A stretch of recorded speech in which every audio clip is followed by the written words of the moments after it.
Good morning, everybody.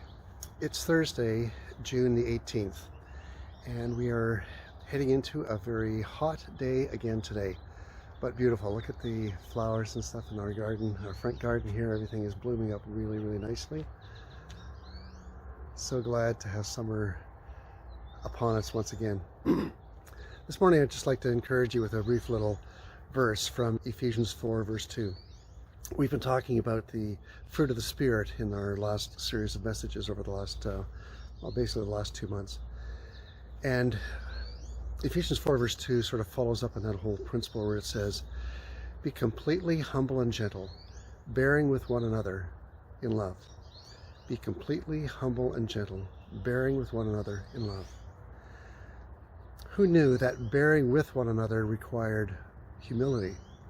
I think we understand that bearing with one another does require a sense of gentleness and patience, perhaps.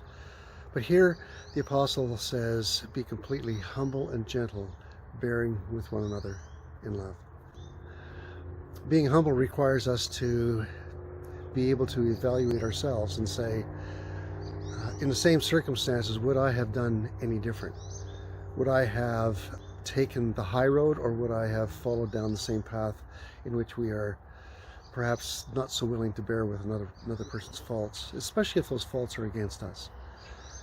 But by being humble, we have to recognize that we too have every possibility and probably a probability that we, in the same circumstances, may have responded in exactly the same way.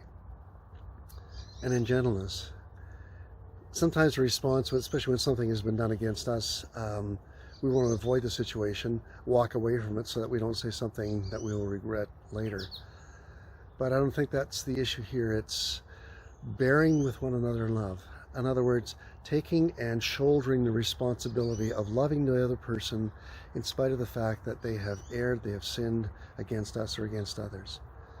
And then as we come alongside of the person, we humbly enter into their pain, and we gently lead them back to the path towards God, the Lord, the path towards rightful living and righteous living. I know I have got a long way to go on that, because I think many times I want to respond with a knee-jerk reaction and going like, oh, how dare they do that? But that's the wrong response. That's the response that the world would want us to give. But God asks us to be completely humble and gentle and bear with one another in love. Have a wonderful day. It's coming up to Father's Day this weekend. I hope that if you do have opportunity to gather together in a bubble of 10 or less people, that you will do it safely, but that you will have an opportunity to celebrate fathers among us, or to celebrate the fathers who we had as we participate this weekend. God bless you, church. Praying for you.